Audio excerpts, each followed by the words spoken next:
Kwanza ni taarifa ya habari za dunia ikisoma kwako na Mileila Mohamed. Rais wa Marekani Donald Trump ameionya Iran dhidi ya kuwaua waandamanaji wanaoandamana kwa amani, akisema Marekani itaingilia kati kuwaokoa.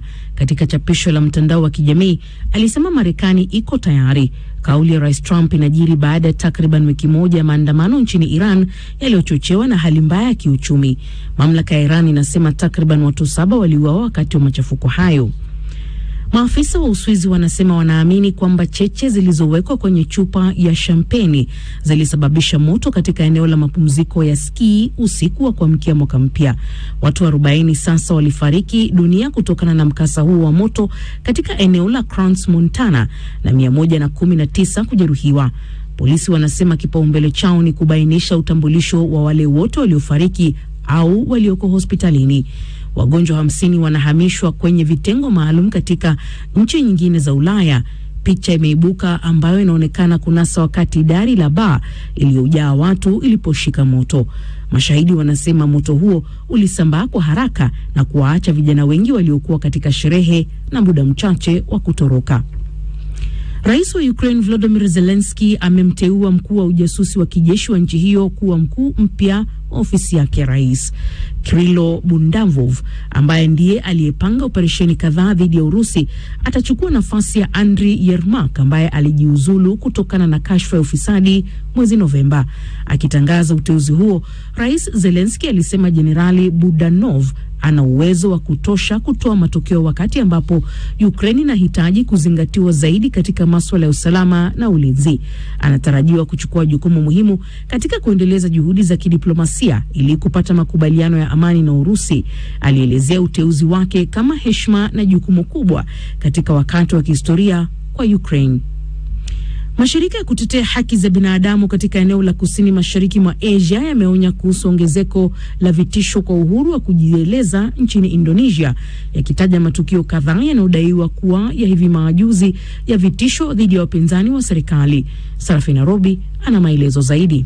Taarifa ya pamoja iliyotolewa na mashirika ya kutetea haki za binadamu 91 imelaani kile ilichokitaja kuwa mwenendo unaoongezeka wa mashambulizi dhidi ya uhuru wa kujieleza. Waliripotiwa kulengwa ni pamoja na wanaharakati waliokosoa sera za serikali za mazingira na kukabiliana na mafuriko mabaya kaskazini mwa Sumatra mwezi Novemba.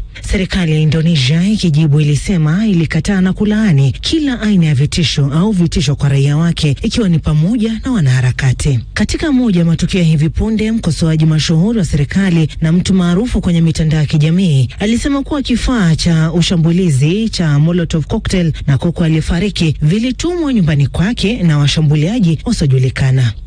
Hii ni BBC.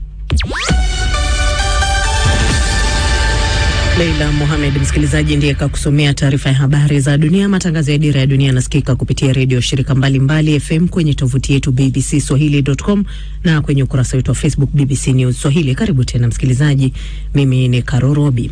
Rais wa Marekani Donald Trump ameionya Iran dhidi ya kuwaua waandamanaji, akisema Marekani iko tayari kuingilia kati na kuwanusuru waandamanaji hao. Sarafina Robi anakuarifu zaidi. Rais wa Marekani Donald Trump ameonya mamlaka ya Iran dhidi ya kuwaua wanaoandamana kwa njia ya amani, akisema taifa lake litawaokoa. Katika chapisho kwenye mitandao ya kijamii aliandika kwamba, na nikimnukuu, tuko tayari kwenda huko, mwisho wa nukuu. Hakutoa maelezo zaidi. Afisa mwandamizi wa Iran Ali Larijani alijibu kauli ya Trump akionya kwamba kuingilia kati kwa Marekani katika masuala ya ndani ya Iran itakuwa sawa na kuyumbisha udhabiti wa eneo lote la Mashariki ya Kati. Takriban watu 6 wameripotiwa kuuawa nchini Iran siku ya Alhamisi baada ya karibu wiki moja ya maandamano makubwa yaliyosababishwa na hali mbaya ya kiuchumi. Marekani ilishambulia vituo vya nyuklia vya Iran mwezi Juni, ikijiunga na kampeni ya anga ya Israel iliyolenga mpango wa nyuklia wa Tehran na uongozi wa kijeshi. Iran inaunga mkono makundi ya Lebanon, Iraq na Yemen. Machafuko yanayoongezeka nchini Iran yanaripotiwa kusababisha vifo vya watu wengi zaidi katika siku ya 5 ya maandamano dhidi ya kupanda kwa gharama ya maisha. Shirika la habari la Fars na pia kundi la haki za binadamu Hengo lilisema watu 2 walifariki wakati wa mapigano kati ya waandamanaji na vikosi vya usalama katika jiji la Lordegan, kusini magharibi mwa Iran.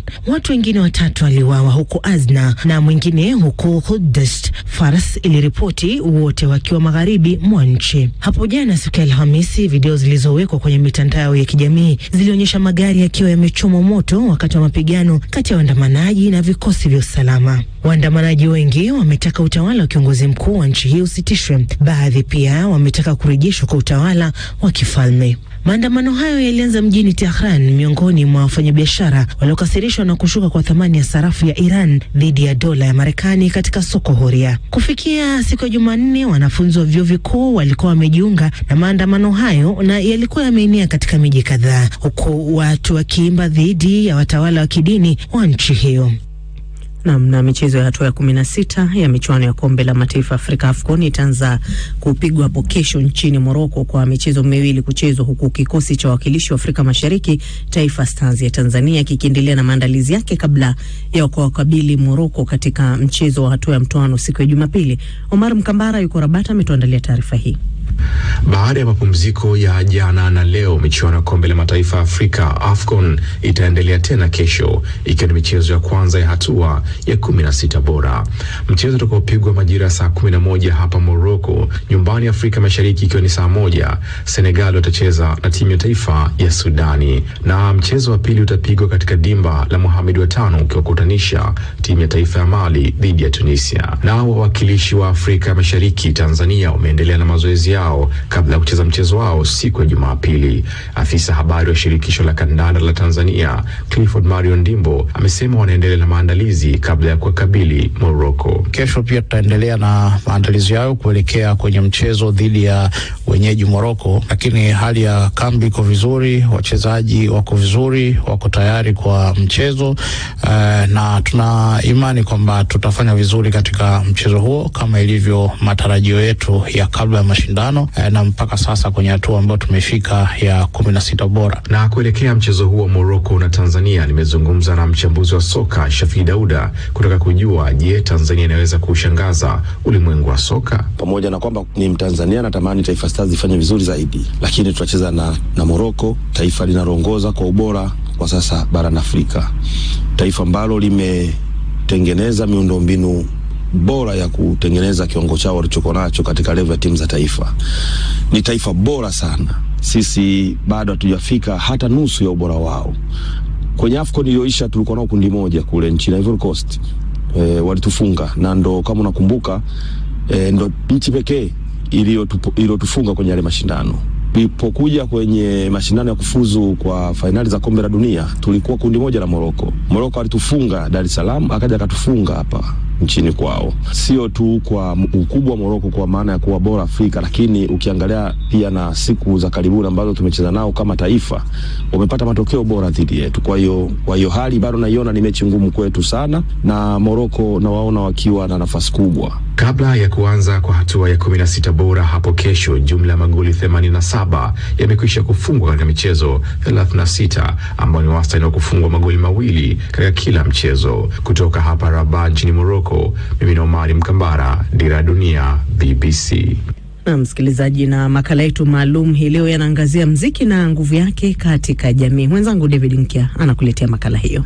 Nianze na Kidi, hebu tuambie kwanza, wewe ni msanii wa aina gani na utupe kidogo kionjo cha nyimbo zako? Ni msanii wa kizazi kipya na nimekuwa kwa muziki miaka mingi sana. Nafikiri from 1995 kwa mwaka 95 nilipokuwa niko shule bado niliimba na nikakuja